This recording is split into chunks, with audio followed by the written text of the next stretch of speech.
The winter of 1944 was unlike any the Western Front had seen before.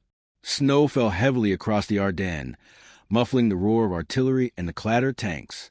The dense forests and frozen fields looked peaceful, almost serene. But beneath that icy silence, the German army was preparing a final, desperate gamble. Adolf Hitler, convinced he could still turn the tide of the war, launched what would become known as the Battle of the Bulge. It was a massive counteroffensive, designed to split the Allied armies in two, capture the port of Antwerp, and perhaps even force a negotiated peace. For the men who would face it, this battle was no longer about glory or victory parades. It was about survival, about enduring the last brutal gasp of a crumbling Reich that refused to go quietly. The Germans struck with shocking force in December. Their tanks and infantry poured into the Ardennes, smashing through thinly held American lines. The weather was on their side, cloaking the skies with low clouds and snowstorms that kept Allied planes grounded. For days, chaos reigned. American units were surrounded. Communications collapsed, and the once confident Allies suddenly found themselves pushed back, their lines bending under the weight of the attack. But hidden in this chaos, another story was unfolding, one that would shock German commanders and change the course of battle in ways they never expected. It wasn't a new tank or a secret weapon of mass destruction. It was something smaller, simpler, but devastatingly effective: the proximity fuse. At first glance, it looked like an ordinary artillery shell, but inside, it contained one of the most advanced pieces of wartime technology ever developed: a tiny radio transmitter and receiver, capable of sensing when the shell was close to target. Instead of burying itself harmlessly in the ground before exploding or detonating on impact, the proximity fuse allowed shells to burst in midair, right above enemy troops. For the Germans, the effect was horrifying. Entire formations of infantry advancing across snowy fields suddenly found themselves shredded by invisible storms of steel and shrapnel. Soldiers who thought they had found cover in foxholes or behind hedgerows were torn apart as explosions erupted above them. It was as if the sky itself had turned against them. But how did this weapon come to be? And why did it appear with such terrifying precision at this critical moment in the war? To understand that, we need to step back to the early years of the conflict, when the Allies faced their own desperate struggle against a seemingly unstoppable enemy. In 1939, when war broke out, artillery remained one of the most important weapons on the battlefield. Yet it had a frustrating flaw: accuracy against moving targets. Firing shells that exploded only on impact meant that troops in open ground could often avoid the worst of it by hitting the dirt or by sheer luck of the shell landing just a few yards off. Time-fused shells, which exploded after a set interval, were better, but they required gunners to make extremely precise calculations, and even a tiny misjudgment could render the shell ineffective. The need for something better became clear, especially as the Allies faced swarms of German aircraft in the early stages of the war. Anti-aircraft gunners could fill the sky with shells, but unless they scored a direct hit or guessed the timing perfectly, most rounds were wasted. The British and Americans realized that they needed a fuse that could sense its target. This was where science and warfare collided. Engineers and physicists were tasked with creating a device small enough to fit inside a shell, rugged enough to survive being fired at thousands of feet per second, and smart enough to know when it was close to the target. It sounded impossible, but necessity breeds miracles. By 1940, British scientists had developed prototypes using miniature radio transmitters. The idea was deceptively simple. As the shell approached an aircraft or later a ground target, the transmitter's radio waves would bounce off the target in return, creating an interference pattern. This signal would trigger the fuse, detonating the shell at precisely the right moment. The Americans took this concept and turned it into a mass-production marvel. Factories worked in secret, producing millions of these fuses. The project was so classified that it was kept even from many senior officers. To leak its existence was punishable by court-martial. The fear was clear. If the Germans discovered the secret, they might copy it or, worse, develop countermeasures. The first combat use came at sea, where proximity fuses revolutionized anti-aircraft defense against Japanese kamikaze pilots. Navy gunners suddenly found their success rates soaring, protecting carriers and battleships that might otherwise have been torn apart by suicide dives. But on land, in Europe, The fuses were held back. Commanders were cautious, saving the secret for a moment when it would matter most. That moment arrived in the frozen Ardennes. By late December, the German advance was beginning to slow. Fuel shortages, Allied resistance, and sheer exhaustion were grinding down the offensive. Still, the Germans pressed forward with infantry assaults, throwing thousands of men into the snowy fields in an attempt to break through. That's when American artillery began using the proximity fuse in large numbers for the first time. Instead of shells burying themselves in the snow, they burst overhead, raining deadly fragments on soldiers who thought they were safe. The Germans had never seen anything like it. Survivors spoke of invisible storms, of men being cut down in rows, of whole units wiped out in minutes. Commanders tried to rally their troops, but fear spread quickly. The sky, it seemed, was filled with death. The Battle of the Bulge will be remembered for many things: the bitter cold, the heroic stand at Bastogne, the desperate German gamble. But hidden inside it is this lesser-known story of how one invention, small, secret, and almost invisible, became a decisive weapon. And as the snow kept falling over the Ardennes, the Germans realized that their surprise attack had unleashed a counter-surprise, one they had not anticipated. The Allies had unleashed the proximity fuse. This was not just a battle of tanks and men. It was a battle of science, of hidden technology, and of the terrifying moment when an entire army learned that even the air above them could not be trusted. As the German offensive drove deeper into the Ardennes, American soldiers faced some of the harshest conditions of the war. Snow lay thick across the forests, temperatures plunged below freezing, and the bitter wind cut through coats and boots alike. Men huddled in foxholes, their rifles stiff with frost, their hands numb from cold. The terrain was treacherous: dense woods, rolling hills, narrow roads that turned to ice. In these conditions, survival was a daily struggle, even without the enemy. The Germans believed the weather was their greatest ally. Low clouds grounded Allied aircraft, robbing the Americans of their air superiority. Tank columns could move without fear of strafing runs, and infantry could advance across snowy fields without bombers overhead. For a brief moment, it seemed as if the Ardennes had tilted in Germany's favor. But then came the American artillery, and with it, a weapon the Germans could not have foreseen. On December 25, 1944, just as the German offensive was losing momentum, U.S. artillery units were authorized to use the proximity fuse widely for the first time in Europe. The timing could not have been more crucial. The German army was stretched thin, their supply lines overextended, their infantry forced to make risky daylight attacks across open ground. When the first salvos landed, German soldiers were stunned.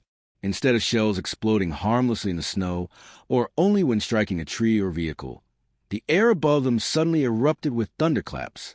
The bursts were precise, detonating in midair, raining hot steel in all directions. Soldiers who instinctively dropped to the ground discovered too late that the very act of lying exposed only made them more vulnerable. Shrapnel tore through helmets, coats, and flesh.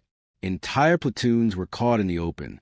Formations that had been drilled to advance shoulder to shoulder were shredded before they could reach American lines. In the space of seconds, what had been an orderly attack dissolved into panic. Survivors dug for cover, but even foxholes proved inadequate. The shells were detonating at heights designed to send fragments downward into trenches and ditches, places where men once felt safe. Accounts from German prisoners revealed a psychological toll. Some described the artillery as unnatural, a force they couldn't fight. Others believed the Americans had found a way to see through the clouds, guiding shells directly over their heads. Rumors spread of invisible aircraft, of secret Allied death rays. In truth, it was far simpler, but far deadlier. To understand just how revolutionary the proximity fuse was, consider the math of traditional artillery. Before, an artillery crew might fire hundreds of rounds at advancing infantry, hoping a few explode close enough to inflict damage. With proximity fuses, every shell was suddenly many times more effective. Casualties multiplied, while ammunition use dropped. American gunners could do more with less. And in a battle where logistics meant everything, that efficiency mattered. Even seasoned German commanders were caught off guard. The Wehrmacht had faced Allied artillery before, but this was different. They had trained men to take cover, to move quickly between barges, to hug the earth when the shelling began. Those tactics now failed. Nothing seemed to protect them from the invisible storm exploding overhead. American soldiers, too, noticed a change. Infantrymen who had endured weeks of defensive fighting suddenly found the enemy's attacks breaking apart before they reached the lines. One sergeant later recalled how waves of German troops just melted away under artillery fire. Another described the snow turning black with fragments, littered with weapons and the still forms of men who had never stood a chance. The effectiveness of the proximity fuse wasn't just in its destructive power. It was also in its timing. The Battle of the Bulge was, at its core, a battle of momentum. The Germans needed to move quickly, to smash through Allied defenses before reinforcement arrived. Every day they were delayed, every attack that failed, brought disaster closer. The Allies knew this. By unleashing the proximity fuse at the height of the offensive, they maximized its impact, halting German assaults and buying time for reinforcements to arrive. Interesting facts began to emerge as the battle wore on. One artillery unit reported kill zones so dense that advancing German battalions were reduced to half strength in a single engagement. Another commander noted that enemy units began avoiding open ground altogether, forcing them into forests and narrow valleys where movement slowed and supply lines tangled. In this way, the proximity fuse didn't just kill, it reshaped the battlefield. The Germans, for their part, had no immediate answer. Their scientists had pursued similar concepts, but their efforts had been hampered by shortages of materials and by Allied bombing campaigns that crippled research facilities. By the winter of 1944, they had nothing that could rival the American device. For the first time in years, the technological edge on the battlefield swung decisively to the Allies. The secrecy surrounding the proximity fuse also played a role in its success. American commanders had guarded the weapon jealously, using it sparingly before the Bulge. In fact, it had been considered so sensitive that President Roosevelt himself had approved its deployment only after military leaders argued the crisis demanded it. The gamble paid off. The Germans were stunned, unable to analyze or counter it in time. Beyond its tactical value, the fuse carried a psychological weight. German morale, already frayed by months of retreat and shortages, cracked under the relentless artillery barges. Soldiers whispered of cursed shells, of magic bombs that knew where they were. Some refused to advance across open ground at all, forcing officers to threaten or even shoot their own men to drive them forward. For the Americans, the proximity fuse became a symbol of hope. In a battle where everything seemed stacked against them, the weather, the terrain, the surprise of the German attack, here was proof that science and ingenuity could turn the tide. Artillery crews worked tirelessly, firing day and night, their frozen hands loading shell after shell, their barrels glowing red from heat. They knew that every round counted, that every burst in the sky meant fewer Germans reaching their comrades on the front lines. One chilling report described an entire German company caught in the open near Bastogne.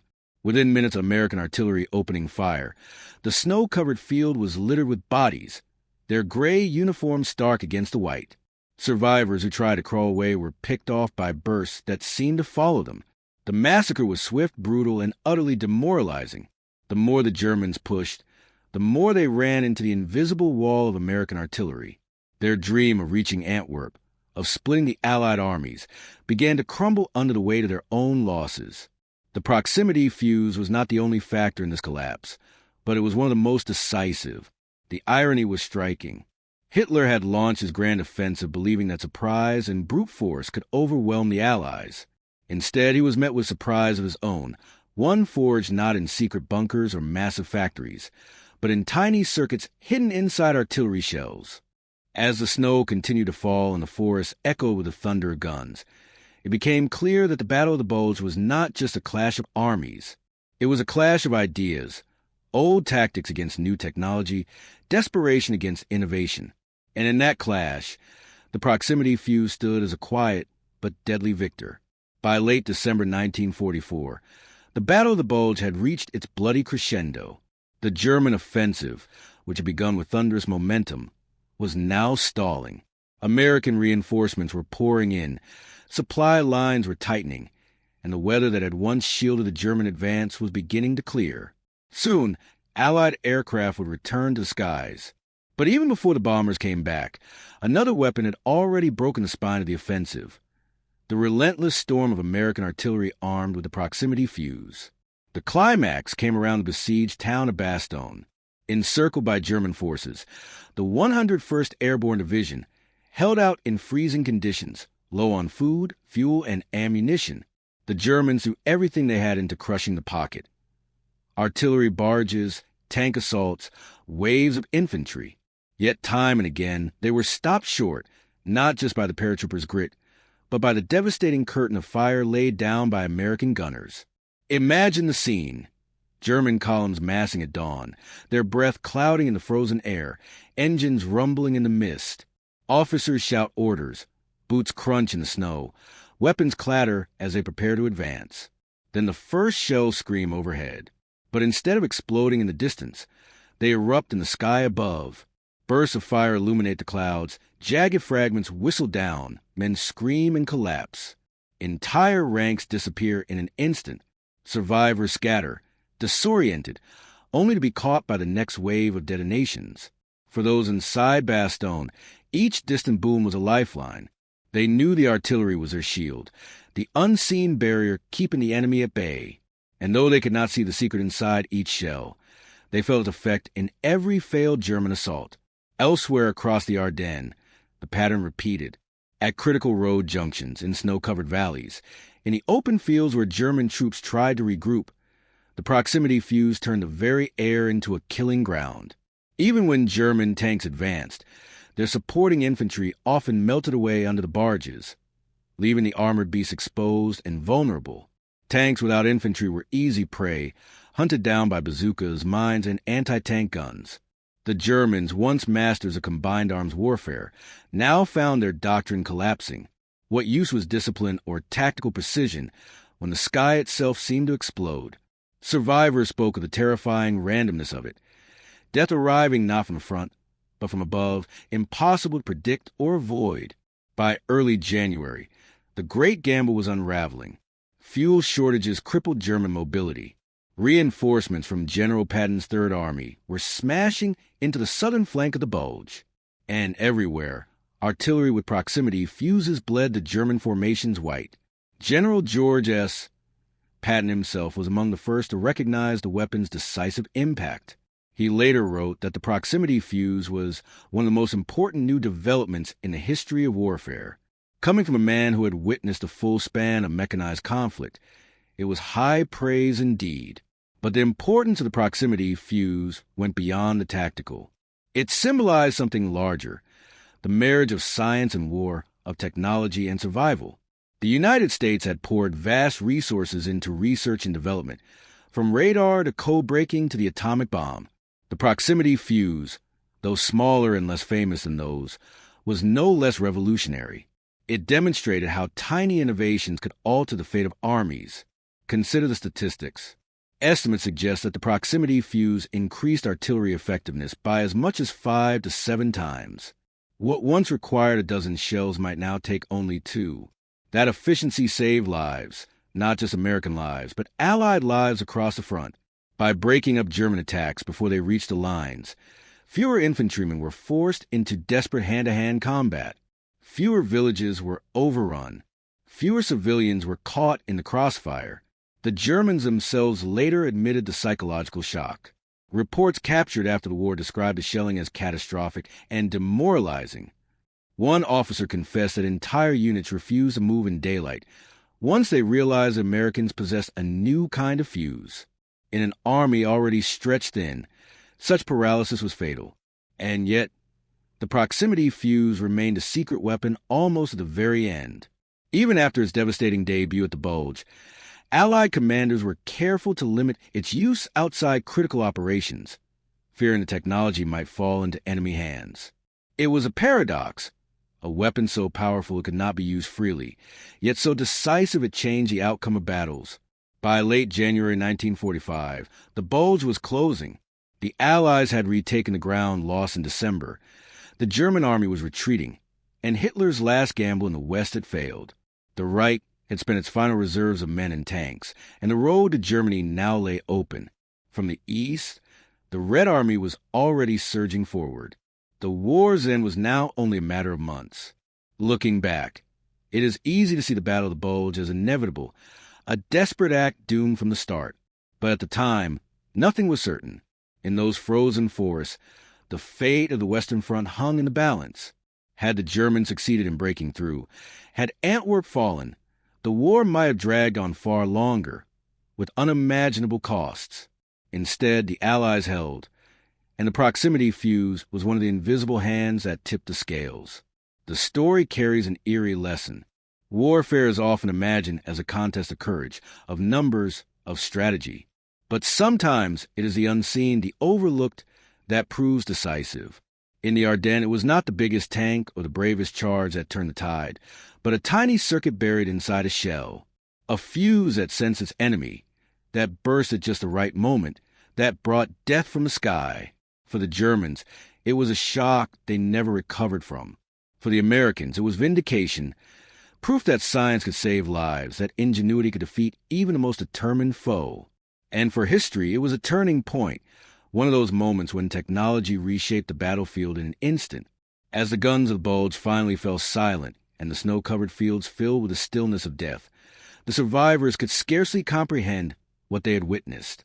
To the men in the foxholes, it was just another day of horror in a war full of horrors. But to the future, it was the dawn of a new era. The proximity fuse would not fade away after 1945. Its principles would evolve, influencing missiles, smart munitions, and precision weapons of today. In many ways, the story of that little fuse was the first chapter in the age of electronic warfare. And so, the Battle of the Bulge is remembered not only for its bitter cold, its desperate heroism, and its staggering losses, but also for this hidden revolution. A revolution that came not with fanfare, but with silence, with secrecy, and with sudden explosions in the winter sky.